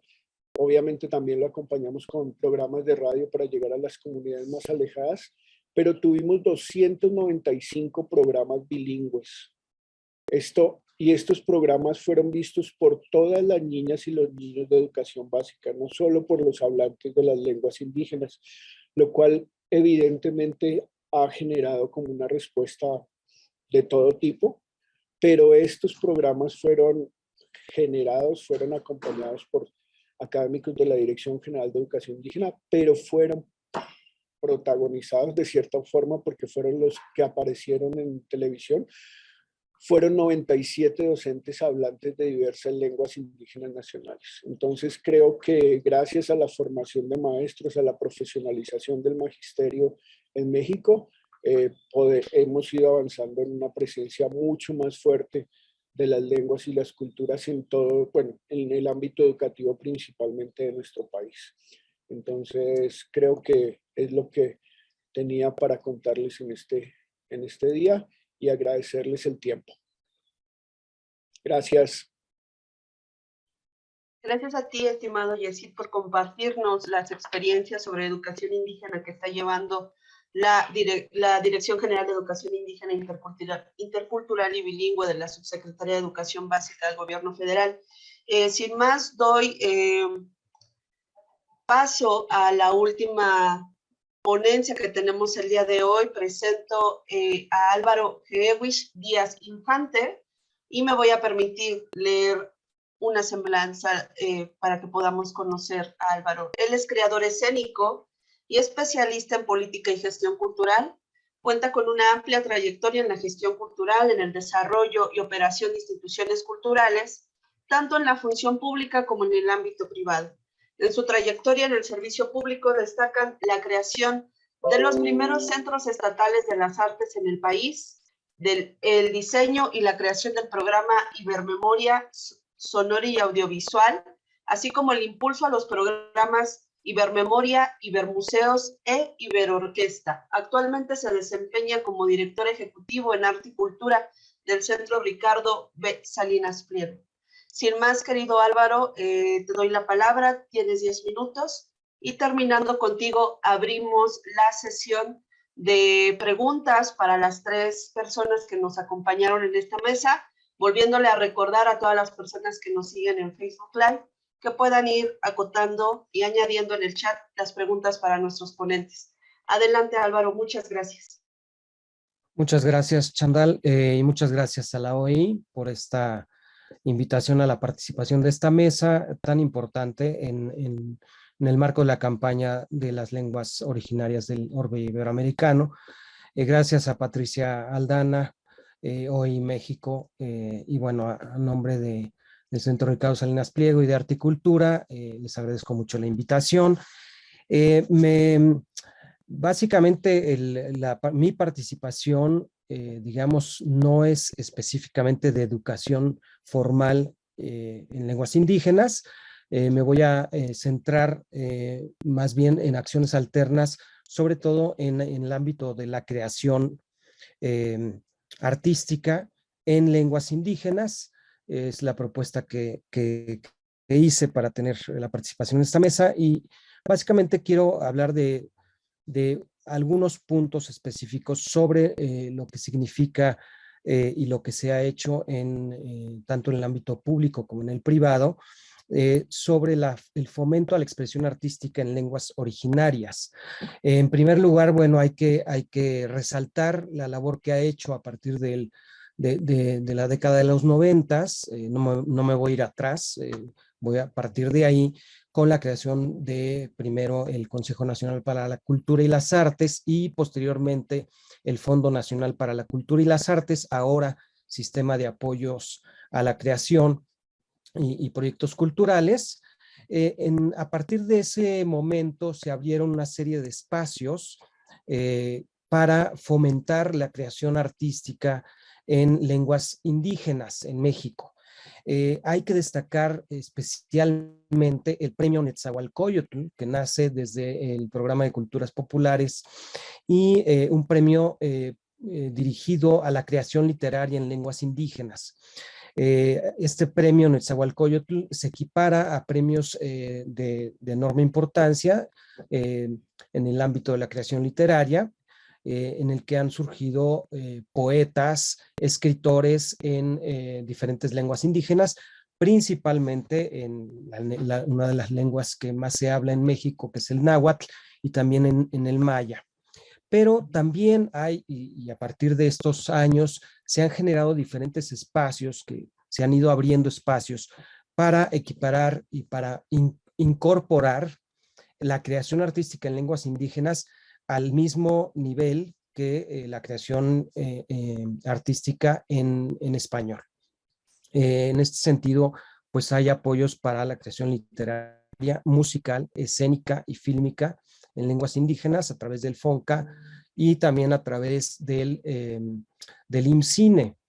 Y bueno, a partir de esa década se ha generado una mayor capacidad de creación y sobre todo publicación o edición de creación literaria en lenguas indígenas, en poesía.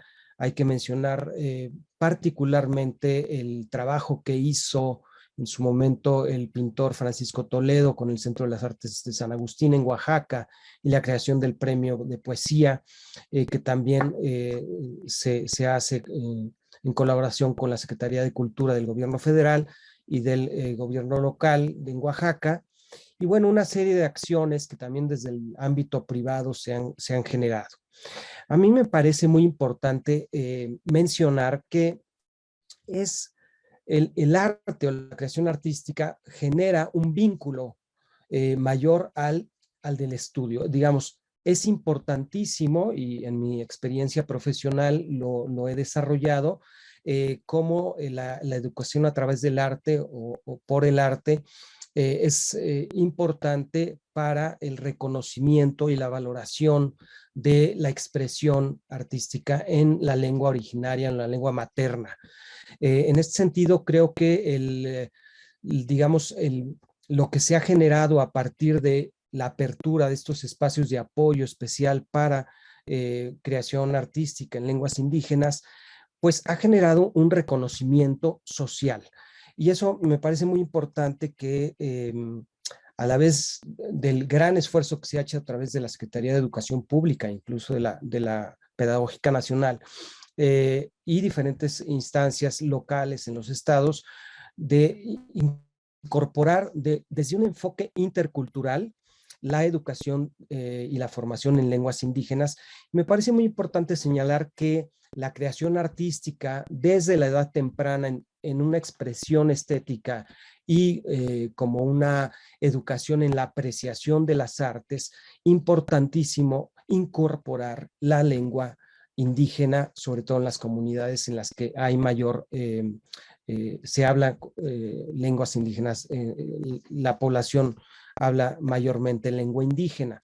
Es muy importante fomentar esto y me parece, ya lo han dicho, que una de las formas de expresión artística más que tienen mayor potencia, pues es la música. En ese sentido, pues se han generado una serie de espacios para difundir la música en diferentes lenguas indígenas, de diferentes ritmos y sonidos. La incorporación de sonidos modernos, por decirlo así, en lenguas indígenas también genera una mejor apropiación de la lengua como un vehículo comunicador. Me parece que la expresión artística promueve esa comunicación a nivel de la comunidad y además de promover esa comunicación en el uso cotidiano de la lengua, también genera una valoración y una apropiación mucho más significativa que en el aula. Obviamente que no excluye para nada, al contrario, se incorpora, pero creo que es importante fomentar la apreciación de las artes y la creación artística en lenguas indígenas porque eso genera una apropiación. Por otro lado, me parece importante señalar otro punto necesario, que es la promoción de la preservación y la escucha en lenguas indígenas. Ya lo comentaban a través de la radio. En México existe el sistema de radios comunitarias indígenas y yo tuve la fortuna de iniciar un proceso de preservación de radios indígenas a través de un modelo piloto que generamos en la radio Songolica en Veracruz, y que se apropió y fue un modelo de buenas prácticas de la UNESCO y de la IASA. Me parece importante señalar el punto de la preservación y la escucha en lenguas indígenas, porque finalmente a través de las radios indígenas se ha grabado la evolución de las lenguas desde las personas más, digamos, con mayor edad, más avanzada, grabaciones antiguas, hasta las grabaciones actuales. La preservación de este patrimonio documental es importantísimo para poder utilizarlo también como una fuente en el estudio de las lenguas indígenas. Muchas veces no se toma en cuenta este patrimonio documental como una fuente de estudio. Ya lo decían mis compañeros Nicanor, Edgar, la importancia del estudio de la lengua y la importancia de generar materiales para el estudio de la lengua. En ese sentido, y el tercer punto que quisiera mencionar es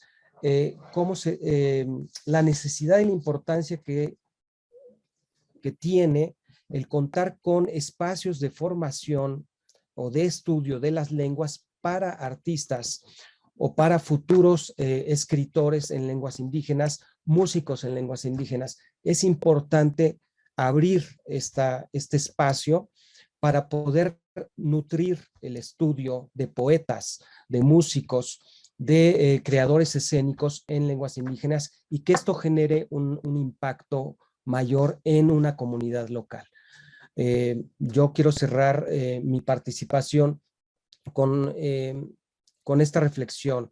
El arte es una expresión que genera una comunicación íntima, profunda de lo que somos. Y la lengua, como una cosmovisión, la lengua indígena, genera esta apropiación y este encuentro con otras culturas a partir del arte, la comunicación se vuelve íntima, profunda, desde un enfoque intercultural. Me parece importantísimo que se enseñe la lengua incorporando la educación artística o la educación por el arte en estos modelos de educación para lenguas indígenas, en las que además, ya lo mencionaba Edgar Yacid, desde un enfoque intercultural, la relación de la lengua del náhuatl, maya, chontal, etcétera, de las lenguas indígenas con el castellano,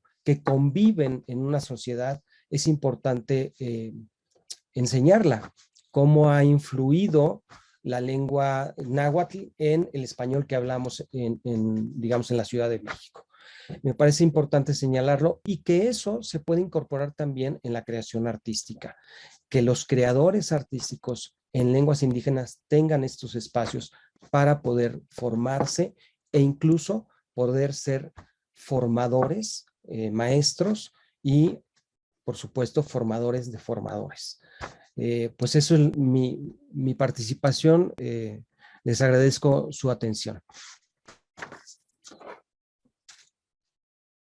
Gracias, estimado Álvaro, por este tema que introduces, ¿no? Que es el tema del arte, la cultura, respecto al tema de las comunidades indígenas, campesinas y afrodescendientes, en cierto sentido, para ir haciendo un poco más amplio el espectro sobre la ruralidad, por ejemplo, ¿no? Entonces, en este sentido, abrimos una mesa de preguntas. Entonces, le voy a pedir a nuestras tres ponentes que puedan prender su cámara para poder tener este conversatorio. Entonces, tengo una pregunta para cada ponente y una pregunta en general para los tres. Entonces, me voy a permitir ir primero con Nicanor Rebolledo, el doctor Nicanor. Entonces, la pregunta que le tengo, estimado Nicanor, es ¿cómo desarrollar o cómo se están desarrollando estos proyectos educativos centrados en la construcción de sujetos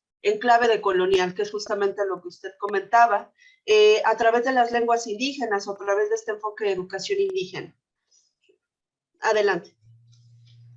Caray, yo creo que es una pregunta con la cual yo creo que se inicia este primer programa de licenciatura en educación indígena en el 82. Es decir, una gran demanda que había de los profesores en aquella época, me acuerdo del 75, los primeros profesores que se movilizaron para exigir una educación propia basada en lengua y cultura indígena, pues datan desde esa época de 75, estamos hablando de 75.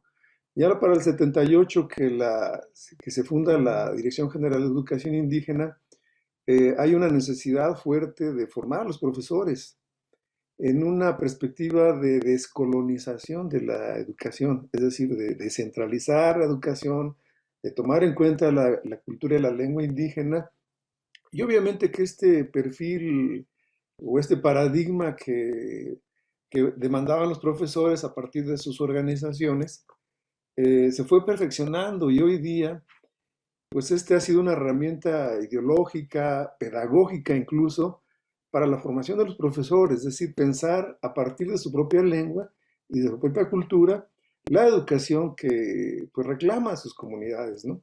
Entonces yo creo que esta es una respuesta que en las dos licenciaturas, esta primera licenciatura escolarizada que tuvimos y que tenemos todavía, y la otra segunda que se fundó en el 1990 y que hoy, este año, celebramos 30 años de su fundación, pues ha sido clave porque yo creo que es la primera universidad, no sé si en América Latina o por lo menos en México, sabemos que es una de las primeras universidades que forma a los docentes indígenas y que está acercando la universidad a las poblaciones indígenas, ¿no? Y con esta perspectiva de otorgarles herramientas, de nivelarlos, de ofrecerles una alternativa de enseñanza que pudiera desarrollar pues lengua y cultura o a partir de la lengua y cultura.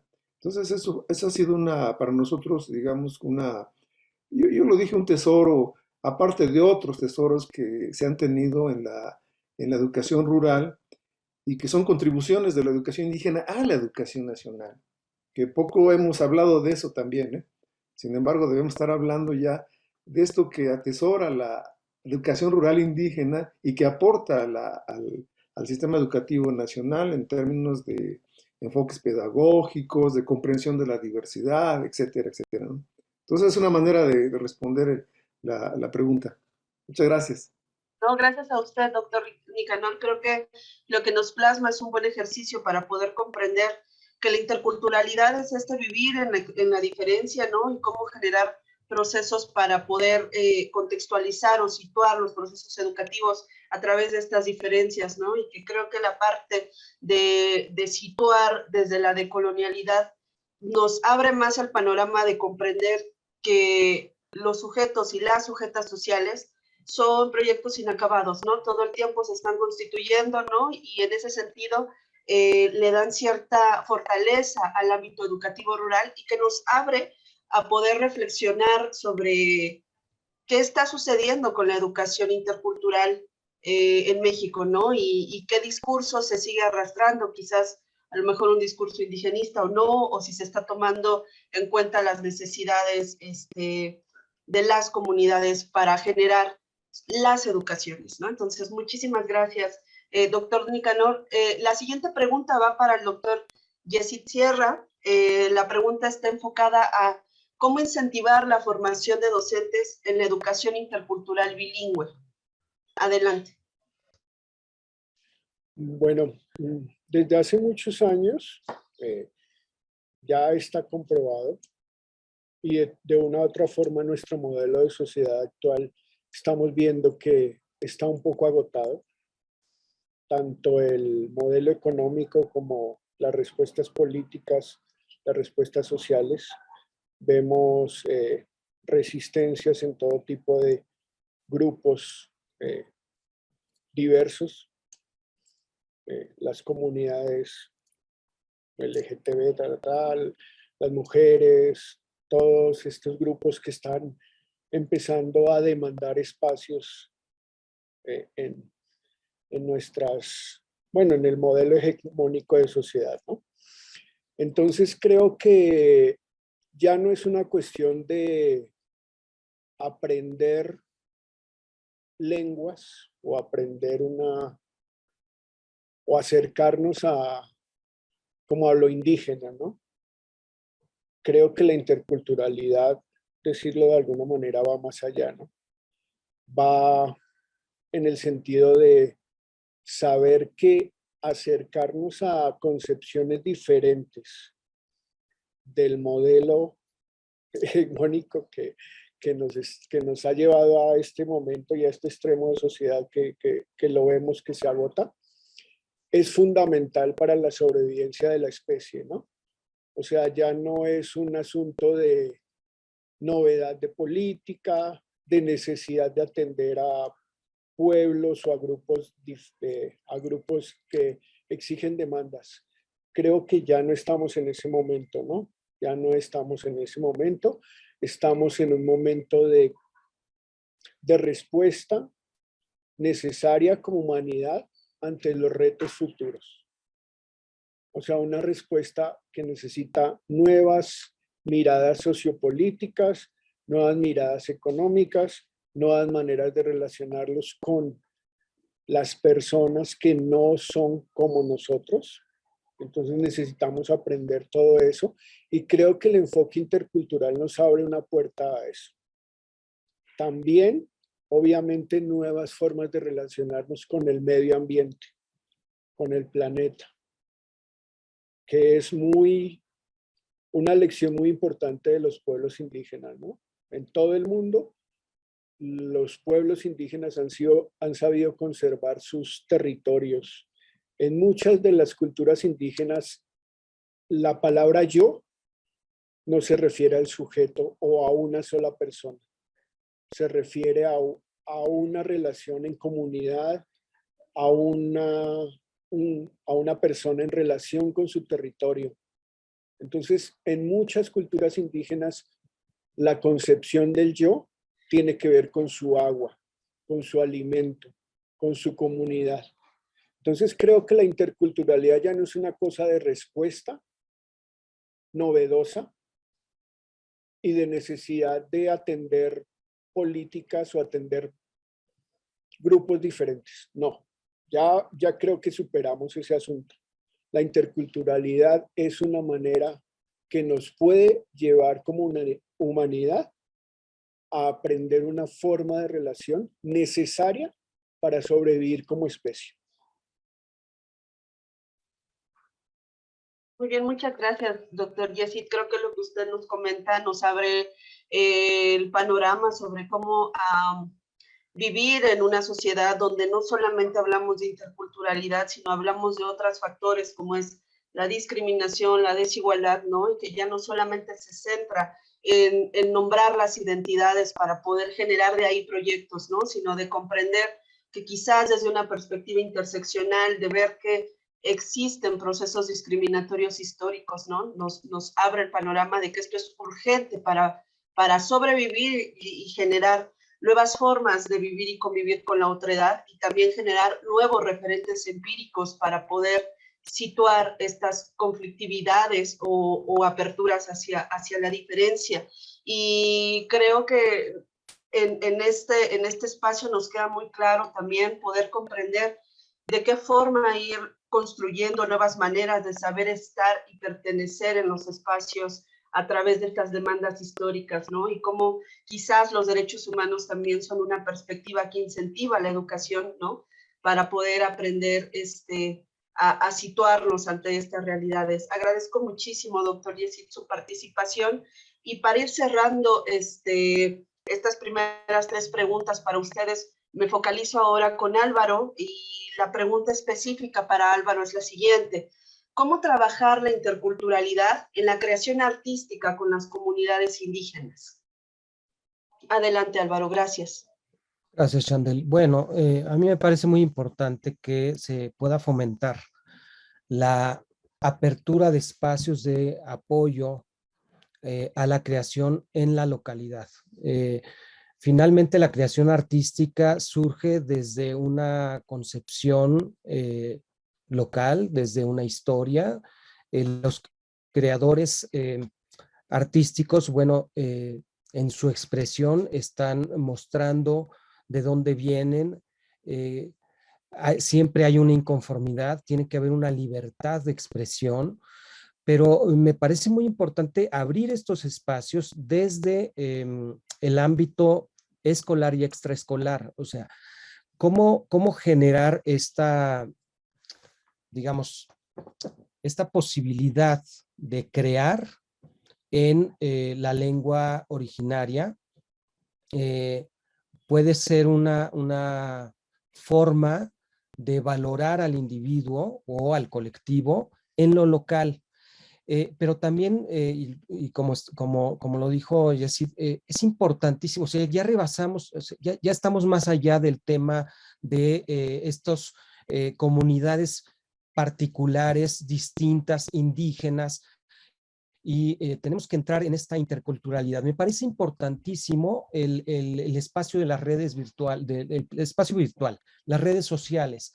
Hay un activismo en redes sociales de lenguas indígenas en la que pueden convivir no solamente en el ámbito local, impactan en un ámbito local, pero conviven en este espacio global de las redes, en el que pueden incorporarse y relacionarse hablantes o indígenas o originarios o ascendientes de afrodescendientes, etcétera, de distintos países, de distintas comunidades. Entonces, ahí es donde el tema local abre a esta posibilidad de comunicación global y en la que además se puede generar este espacio intercultural y esta retroalimentación.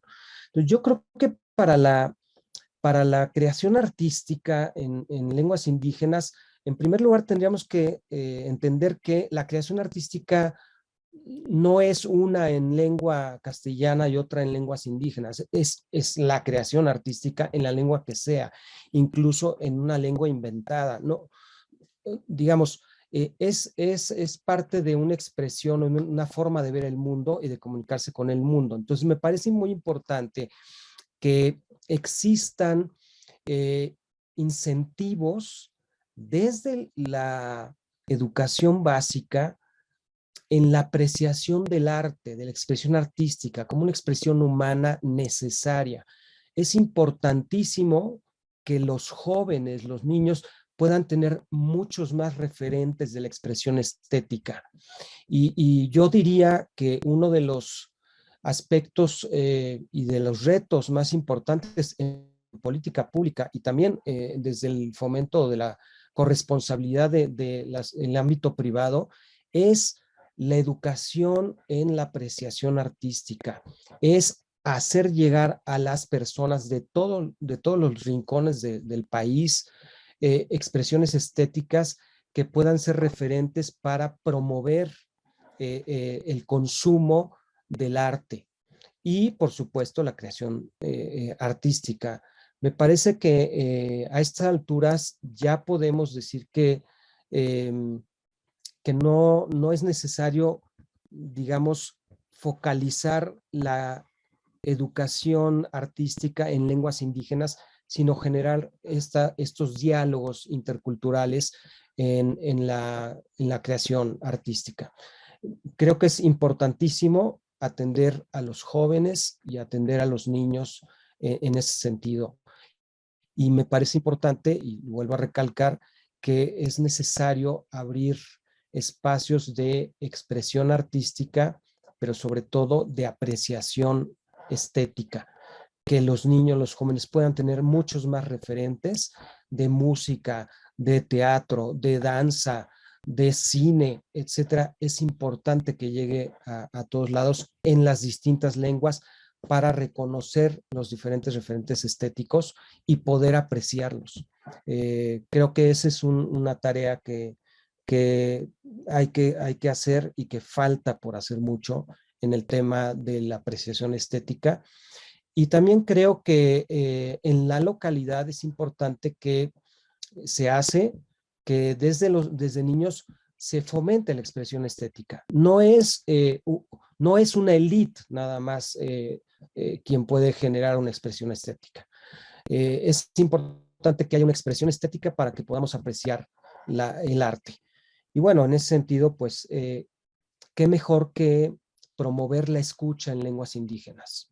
Me parece importantísimo el trabajo de preservación de lenguas indígenas y que en la comunidad se escuche música en lenguas indígenas, se escuchen cuentos, se escuchen en la radio. Es importantísimo que se escuchen las lenguas, porque finalmente a partir de la escucha se va aprendiendo y se va generando este diálogo intercultural, porque finalmente la lengua es una cosmovisión del mundo, como lo dicen, es esta relación con el mundo, con mi lugar, con la tierra, con el ambiente, con la biodiversidad, etcétera, y con el otro, por supuesto.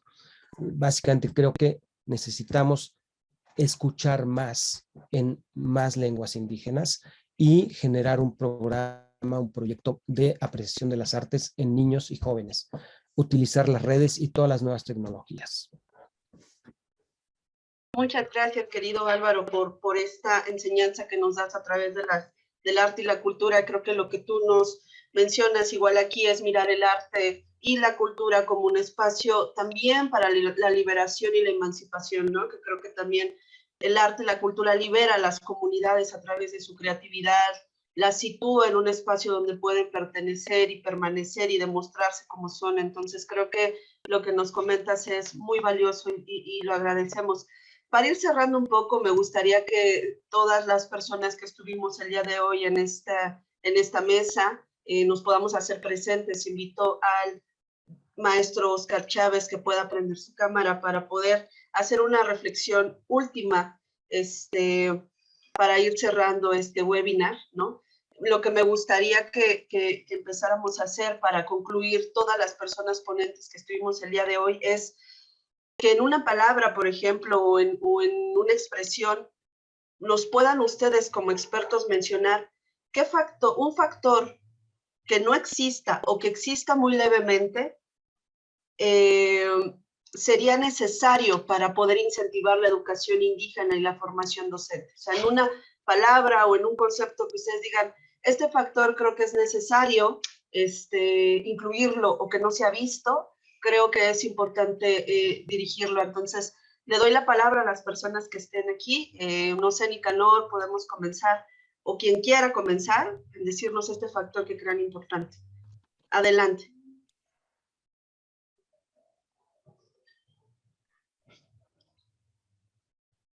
Bueno, pues muchas gracias. Yo, dado que nadie quería que comenzara el profesor Oscar Chávez, pero bueno, en una palabra, yo creo que tenemos un gran reto todavía por delante y que quisiéramos que las políticas públicas para la formación de docentes indígenas, bilingües, en esa perspectiva intercultural, eh, fueran más claras, ¿no? Para nosotros como formadores, que permitieran coadyuvar con esas políticas, como instituciones responsables en la formación de docentes indígenas, en esta perspectiva, pudiera ser factible.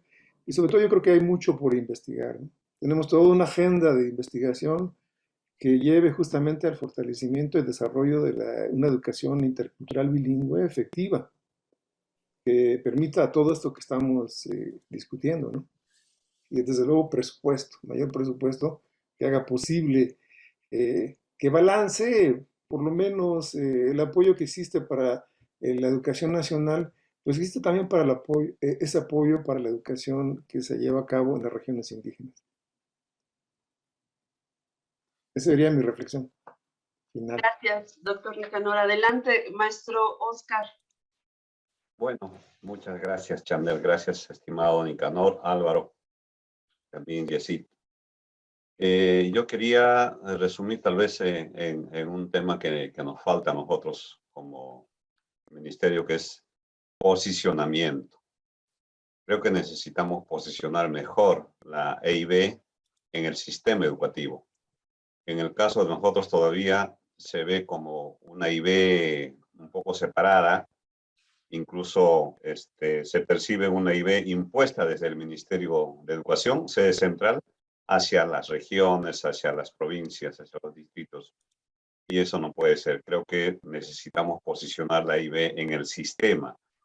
Si bien en las normas tenemos la educación intercultural o el enfoque para todos, eso todavía sigue siendo un saludo a la bandera, porque sí necesitamos realmente trabajar con todos los bilingües y no bilingües este tema de comprensión, de interpretación, ¿no? Del diálogo de saberes, como decían mis hermanos. Y igual la parte también del tratamiento de lenguas podrían tranquilamente fomentar también en escuelas no necesariamente bilingües, pero que esté en el sistema, o sea parte de la columna vertebral de toda política educativa regional. Ese es el reto que nos planteamos y estamos avanzando en esa perspectiva. Gracias. Gracias a usted, maestro Oscar. Yesid, adelante. Bueno, yo creo que básicamente lo que nos falta como sociedad para entender la formación de maestros indígenas y la interculturalidad es que nos descentremos todos, ¿no? Estamos en un modelo de sociedad claramente definido, modelo hegemónico. O aprendemos a vivir juntos o perecemos como especie, ¿no? Esa es básicamente la idea de la interculturalidad. Y aprender a vivir juntos es aprender pues a entender que no todos explicamos el mundo con las mismas herramientas de la ciencia, de los sistemas políticos dominantes, de los sistemas económicos dominantes. No todos los habitantes del planeta estamos en esa idea. Tenemos que comprender que hay otras formas de acercarnos al mundo. Todos, o sea, todas y todos. No es un asunto de que los indígenas o los otros grupos tengan que aprender de nosotros, no. Creo que nosotros tenemos que aprender más de ellos que ellos de nosotros para generar como este nuevo modelo de sociedad necesario para el mundo. Entonces, en síntesis, básicamente creo que tenemos que descentrarnos. Ya estuvo bueno. Tenemos que descentrarnos como sociedad hegemónica o como el modelo dominante. Ya estuvo bueno y creo que si nos descentramos vamos a generar mejores mecanismos de convivencia. Muchísimas gracias, doctor Jesse, por lo que nos comenta. Le doy la palabra a Álvaro para cerrar las participaciones. Adelante, Álvaro, gracias. No, de que, Chandel, gracias a todos. Pues a mí me parece muy importante el reconocimiento de la diferencia y el valor de la diversidad. O sea, la riqueza de la diversidad cultural enriquece, digamos, a la sociedad. Y sí creo que es muy importante recuperar la poesía. Sin la poesía no entendemos al mundo. O sea, y la poesía es diversa. La visión del mundo puede ser muy diversa y creo que desde la poesía se puede generar la nueva metáfora, se pueden generar nuevas metáforas, nuevas formas de relación humana, volver al humanismo. Hay que volver al humanismo. Y yo creo profundamente que el arte es una actividad transformadora de la sociedad y que además genera el reconocimiento de la diferencia, la convivencia y la creación de nuevas formas de ser relacionados con nuestro entorno. Creo que la poesía es algo que tenemos que recuperar. Hay que reconocer la diferencia y reconocer la riqueza que genera la diversidad cultural. Es como la biodiversidad. Se pueden ver la cantidad de lenguas que se hablan en las regiones más biodiversas y también la diversidad de expresión artística, artesanal, etcétera, en estos lugares con una mayor biodiversidad. Hay que volver a la poesía y hay que reconocer el valor de la diferencia. Muchas gracias, Álvaro. Pues bueno, para cerrar, yo me parece que todo lo que comentamos en este webinar va enfocado a poder aprender a situar la diferencia, cómo convivir con la diferencia, ya no como algo que se tiene que pensar, ¿no? Sino como algo que se requiere actuar, porque los procesos de deshumanización en el ámbito rural y en todos los ámbitos creo que nos deja ya una reflexión de que existe ya una urgencia en este tema. Y justamente creo que en la educación indígena se ha intentado siempre convencer cuál es la educación indígena correcta, ¿no? Entonces, creo que algo que nos deja, bueno, a mí me deja mucho en su tiempo en las lecturas que llegué a tener con José Saramago, es esa frase que tiene, ¿no? He aprendido a no intentar convencer a nadie. Creo que el trabajo de convencer es una falta de respeto y es un intento de colonización a la otra edad, ¿no? Entonces, creo que esa es una de las experiencias que nos pueden dejar de cómo aprender a situar estas educaciones, ¿no? Porque no es una educación indígena, sino son muchas educaciones, son muchas formas de mirar y comprender el mundo, no solamente en la parte cultural, sino también aprender a deconstruir los sistemas de opresión que vienen históricamente encaminados en este tema, ¿no? Y como, por ejemplo, a través del arte, a través de la cultura, a través de otros factores sociales, podemos ir construyendo otras formas de mirar y comprender estas estructuras, por ejemplo, en el ámbito educativo que vienen arrastrando muchos procesos y brechas de desigualdad. Entonces, agradecer a Oscar, a Nicanor, a Yesiria, a Álvaro, su presencia el día de hoy en este webinar. Y pues sin más, solamente invitarles al tercer webinario que será el siguiente lunes, 7 de marzo. Tenemos el tema de los pueblos indígenas en la educación superior y bueno, tendremos invitado al rector de la Universidad Autónoma de Guerrero, a estudiantes y egresados de la Universidad Autónoma de Guerrero, a la UAPJO y a la UPAE, ¿no? Que es la Universidad Popular Autónoma del Estado de Puebla, y a la Universidad Autónoma Benito Juárez de Oaxaca. Sin más, pues les agradecemos mucho su presencia a este webinario. Nos estaremos viendo el siguiente lunes. Les invitamos a que nos sigan en las redes sociales y pues muchas gracias. Hasta luego, nos vemos la siguiente semana. Gracias, Gracias a Chandler. Hasta ustedes. luego. Gracias. Hasta luego. Buenos días a todos. A todas. Gracias. Hasta luego.